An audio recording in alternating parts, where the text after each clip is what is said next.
Salve, salve nação alvinegra, começando mais um vídeo aqui no canal John do Timão. Então se você tá chegando agora, já deixa o seu like, se inscreve pra gente bater a meta de 105 mil inscritos, conto com a colaboração de todos e vamos pra cima. Uma ótima quarta-feira a todos os corintianos e corintianas que me acompanham, é uma quarta-feira pré-feriado, tá? Ainda mais com a vitória do Corinthians aí ontem, classificação na primeira colocação, né, e muito mais. E peço que me sigam também nas redes sociais, Instagram, TikTok, Kawaii, Twitter, todos os links aqui embaixo na descrição. Vamos pra cima e editor, pode rodar a vinheta. Salve o Corinthians!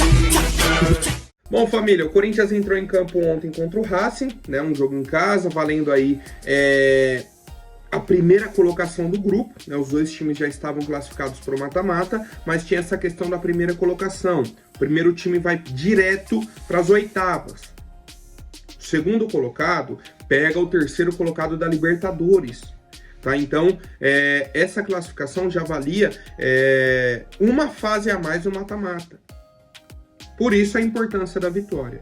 E aí tivemos uma grande mudança na escalação, que foi a entrada do Coronado no lugar do Romero, né? Algo que a gente vem debatendo aqui há bastante tempo, né? Desde que o Coronado ficou aí liberado pelo departamento médico, entrou em alguns jogos e tal, mas normalmente no lugar do Garro, sempre fazia essa troca, né? Sempre ele ficava ali como armador e não jogando um ao lado do outro, certo? O Corinthians começou o jogo tomando alguns sustos, certo? A equipe do Racing criou uma, a segunda não foi nenhuma jogada criada por eles, foi um erro do Carlos Miguel na saída de bola, né, no tiro de meta, recebeu o passe ali, tava tranquilo, o jogador marcando, fechando o passe dele, ele foi dar o tapa por cima, errou, né, foi para bater embaixo da bola, bateu no meio da bola, caiu no pé do atacante do Racing ali, ele perdeu o gol, né? Finalizou, o Carlos Miguel defendeu, o time do Corinthians conseguiu desarmar e sair jogando, né? E fez uma outra defesa num cruzamento, né? Um bate-rebate, sobrou, ele defendeu também. E aí o Corinthians colocou a bola no chão, falou, calma aí, vamos lá. Vamos organizar esse jogo. E aí que a gente demonstrou a qualidade técnica com a bola no pé. Com Ranieri, com Breno Bidon, Garro, Coronado, Yuri, Wesley. Criamos uma grande chance com o Yuri, né? O Coronado deixou o Yuri na cara do gol e perdeu o primeiro gol. Depois, na sequência, já tivemos a falta do Garro. Uma falta lateral, né? Ali perto da linha de fundo. O Garro bateu direto no gol e fez um golaço. Golaço, golaço, golaço. E aí a gente já volta num questionamento, né? Um assunto que a gente vinha falando há algum tempo. Tem condições do Romero ser o batedor de falta do Corinthians? Não faz sentido, né? Mais uma vez a gente reflete e vê que não faz sentido. Tá? Então, o batedor de faltas tem que ser o Garro. Ponto. Ponto. Tá? Seguindo, bem na sequência, tá? Bem na sequência, o Corinthians já fez um 2-0, né? Uma jogada do lado esquerdo, agora o Wesley na linha de fundo, deu um drible, deu outro, voltou, fez o cruzamento de pé esquerdo, Yuri antecipa o zagueiro, finaliza, né? Inclusive eu acho que bateu, resvalou no Yuri, pegou no zagueiro e foi no gol, o Yuri saiu comemorando, né? A arbitragem deu gol aí pro Yuri, então 2-0 pro Corinthians ainda no primeiro tempo, tá? Então já deu uma tranquilidade pra gente. Fez o primeiro, já fez o segundo, né? Não deu tempo do Racing sair com a bola, tentar pressionar o Corinthians, não deu tempo, né? Já fez o primeiro, fez o segundo, então já foi aquele baque geral na equipe do Racing, tá? E aí no segundo tempo, o time administrando muito bem o jogo, né? Sofremos pouquíssimo na defesa, um outro chute ali, acho que na reta final, né? O Carlos Miguel fez uma boa defesa, e com 12 minutos, a gente já fez o 3-0. Uma jogada do lado esquerdo, era Breno Bidon e Wesley, o Wesley sofre a falta, mas o Bidon fica com a bola, e aí, como não deu sequência na jogada do lado esquerdo, ele vira o corpo, acha o Coronado, no meio campo. Ele já domina tirando o marcador, avança, dá um corte que ele deixa, tira um zagueiro e deixa um lateral no chão, né? E aí saiu cara a cara com o goleiro, finalizou, fez o 3-0, né? Dando números finais aí à partida. O Yuri ainda teve tempo de perder mais um gol, né? Na frente do goleiro. Um outro passe do Coronado. Parecia um lance, cara, repetido. O Coronado dominou, o Yuri, do lado esquerdo dele, o que ele faz? Dá o passe reto aqui, ó, na direita. O Yuri faz o facão, sai cara a cara, só que aí teve uma ótima leitura, né, do goleiro Odriozola, que já saiu antecipando esse corte do Yuri, né? Já imaginando que o Yuri ia tentar driblar o goleiro, já saiu, deu o tapinha e conseguiu tirar, né? E aí na reta final tivemos a entrada do Paulinho, né? Inclusive, mais uma vez a gente agradece todos os serviços prestados, né? Pela história do Paulinho aqui dentro do Corinthians e tudo mais. Tivemos a coletiva dele que iniciou agora às 11 horas da manhã, tá? Ele se emocionou muito ontem, uma despedida merecida. Faltou o gol pro Paulinho, né? Teve uma chance, que foi um cruzamento, ele cabeceou para fora, tava até sem marcação. Falei, agora vai. O Paulinho acabou errando o cabeceio, mas é uma história muito bonita, né? Com a camisa do Corinthians, que se encerrou na noite de ontem, tá? E por fim, a entrada dos 3 atacantes, Romero, Pedro Raul e Mosquito, né? Eu até brinquei na live ontem, falei, pô, o Antônio Oliveira colocou o Paulinho, né, pra ver se ele fazia o gol, pra se despedir e tudo mais. Só que aí colocou Romero, Pedro Raul e Mosquito. Como que ele quer que o Paulinho faça um gol com esse trio de ataque? Aí fica complicado, né? Mas brincadeiras à parte, foi um bom jogo do Corinthians, tá? Destaque pro Coronado, destaque pro Breno Bidon, destaque pro Hugo. Todos os jogadores do ataque participaram de gols. Garro fez o gol dele de falta. O segundo gol foi um passe do Wesley pro gol do Yuri. E o terceiro um passe do Bidon pro gol do Coronado. Do Ranieri pra frente, todo mundo ou fez um gol ou deu uma assistência, né? E aí a gente vê um gol de falta, um gol de jogada de linha de fundo, né? Um cruzamento. E outro gol, uma jogada por dentro. 3 gols, 3 tipos diferentes de gols. Uma variação muito bonita de se ver. E era o que a gente pedia, tá? Era o que a gente falava. Cara, quando que a gente vai ver o Coronado jogando ao lado do Garro? Que a gente vai ter uma aproximação dos dois, uma possibilidade de outras jogadas. E foi tudo o que a gente esperava, né? Agora temos uma questão. Vi muitos torcedores, inclusive de outros times, já colocando o Corinthians como favorito da Sul-Americana. Não, que agora o Corinthians isso, o Corinthians aquilo. Cara, eu acho que a gente encontrou uma escalação boa pro time titular, tendo em vista as peças que temos hoje no elenco. Mas eu continuo com a minha opinião. Se o Corinthians não contratar na janela de transferências, tá?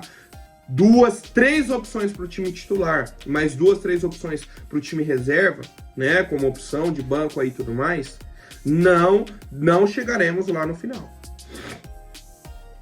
Precisamos de contratações de impacto. Se a gente contratar, aí o nosso potencial vai subir assim, ó, exponencialmente. Vai subir muito, tá? Hoje eu entendo que a gente tem um time bom, tá? Dentro da nossa realidade, dentro da reformulação e tudo mais. Um time que ontem demonstrou ter variações, né? A gente até debateu isso ontem na live sobre a atuação contra o América e a atuação ontem contra o Racing. Cara, não dava pra jogar assim contra o América também, fazer o resultado?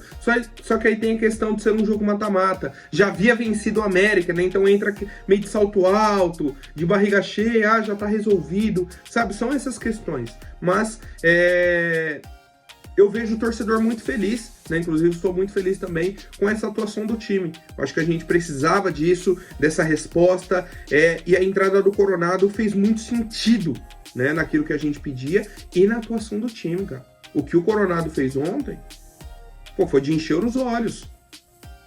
Ele entrou aberto pelo lado direito, mas toda hora tava no meio, tava na esquerda, rodando, dando passe, virando o jogo.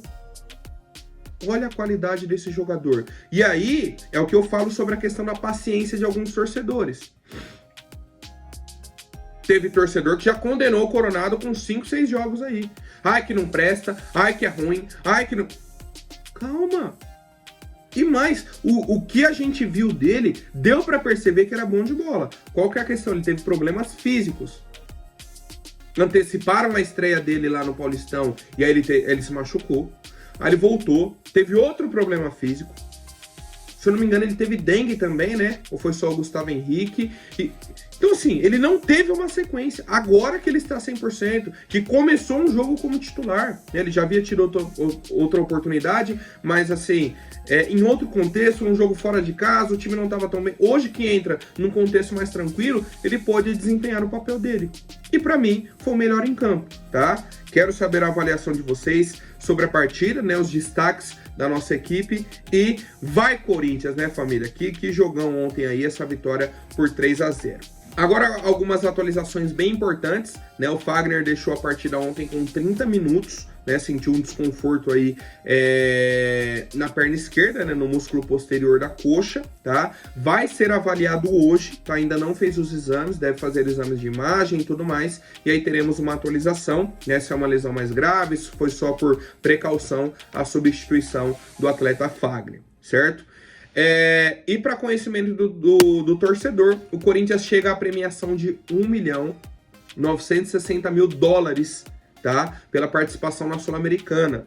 E aí isso convertido dá mais de 10 milhões de reais, tá? Tivemos $600 mil pela classificação para as oitavas, né? Porque a gente passou em primeiro, então já ganha $600 mil. Tivemos $900 mil pela participação na fase de grupos. Então já dá $1,5 milhão aí de dólar. $115 mil por vitória. Então, como tivemos 4 vitórias, $460 mil. Então, somando tudo, $1.960.000, totalizando mais de 10 milhões de reais só de premiação, tá? Só de premiação. E aí vamos para a coletiva de imprensa do Antônio Oliveira, né? Foi questionado aí sobre a questão do equilíbrio da equipe, com a presença do Coronado e tudo mais, e vamos para as respostas do treinador. Ele falou, ó, acho que fizemos um jogo mais equilibrado, eu tenho que ver com meus olhos, porque essa é a minha forma de jogar, nossa forma de jogar. Acho que hoje sofremos mais finalizações do que eu gostaria, mas isso para as pessoas pouco interessa. As pessoas querem bolas, dribles, toques de calcanhar, lençóis e canetas. Se isso for um jogo entretido, ok, estamos de acordo. Mas eu sou a pessoa que tem que ser mais racional dentro deste processo e perceber onde estamos onde acertamos e onde podemos mais corrigir. É evidente que estou orgulhoso dos meus jogadores. Entregaram, fizeram tudo e atingiram o objetivo que era ganhar o jogo. Mais do que a forma, atingir o objetivo que era ganhar. Classificar para a fase seguinte. Agora é pôr rapidamente esse jogo para trás e olhar para frente, orgulhar do que desempenhamos, mas já disse, às vezes vamos jogar bem e outras nem tanto, as pessoas vão olhar para o resultado, muitas vezes não olham para a forma, tá? Então, basicamente aí ele colocando panos quentes, né, nessa vitória, para não ter aquela empolgação, achando que o time vai jogar toda vez dessa forma, né, toda vez vai golear, toda vez vai... Não é assim. Tá? Inclusive, por isso que eu não comecei o vídeo com tanto ânimo, com aquela questão de, tipo, não, agora o time vai, agora... Não estou com toda essa empolgação, porque eu sei o elenco que o Corinthians tem. A longo prazo na temporada, isso não se sustenta. A gente precisa de peças de reposição. A gente ainda precisa de algumas contratações, tá? Eu vejo, obviamente, um caminho. Tá? E isso me deixa muito feliz. A gente chegou num ponto de partida. A gente viu, ó, isso daqui agora tá bacana. A partir disso daqui a gente consegue trilhar, tá? A gente consegue seguir, certo? Então, foi basicamente isso, né? A coletiva do Antônio Oliveira, tá? Falou sobre o Paulinho, falou sobre elenco, novas lideranças e tudo mais, mas bem tranquilo aí a coletiva. No fim, perguntaram sobre a questão do Roger Guedes, né? O Roger Guedes estava presente ontem na Neoquímica Arena, né? Nos camarotes e tal, assistindo o jogo aí do Corinthians com o empresário dele. E tudo tranquilo, né? Só foi para acompanhar o jogo e tal. O pessoal me perguntou na live ontem, pô, John, tem alguma coisa entre o Roger Guedes e o Corinthians? Não, nada. Nada. Nem sondagem, nem interesse dele, nem interesse do Corinthians. Nada, certo? Mas o Antônio Oliveira falou na coletiva, o pessoal perguntou, ele falou, ó, quem não gosta do Roger Guedes? Se puder, que fique por aí. Gosto muito dele, é um jogador de grande talento e grande qualidade. Né? Acabou elogiando aí o Roger e tudo mais, né? Fazendo esse pedido, mas mais na brincadeira ali e tudo mais, tá? Mas foi só isso. tá? Não existe negociação entre o Corinthians e Roger. O Roger só veio assistir o jogo aí do ex-time dele. O Gabriel Pereira estava também, né? Que tem o mesmo empresário e tudo mais. Estava lá no camarote e foi só isso, tá? Bom, família, seguindo com as novidades. Muita gente me perguntou ontem sobre a situação do Carlos Miguel. Pô, John, vi aqui que o Carlos Miguel não tá querendo renovar com o Corinthians, que isso, que aquilo. Família, a informação que eu tenho é a seguinte, inclusive a informação da Maiara Furlan, tá? É que o Corinthians nem fez a proposta ainda pro Carlos Miguel. Certo? Então não tem como o Carlos Miguel recusar ou enrolar para responder uma proposta que não existe. A proposta hoje não existe, a proposta hoje não foi apresentada ao Carlos Miguel ainda, tá? Eu acho que o Corinthians vai conversar com ele em junho ou em julho, certo? O Augusto Melo já viajou para a Europa e não tem como o Carlos Miguel responder uma proposta que não tá na mesa, não tá com o empresário dele, tá? E, inclusive, o Carlos Miguel entende que é o momento dele renovar o contrato e dele ter uma sequência como titular do Corinthians. Ele quer ficar aqui por um bom tempo. Tá? Ele quer essa renovação. Então não faz sentido falar que não, o Carlos Miguel tá querendo sair, o Carlos Miguel tá dificultando a renovação. O Corinthians não abriu as conversas.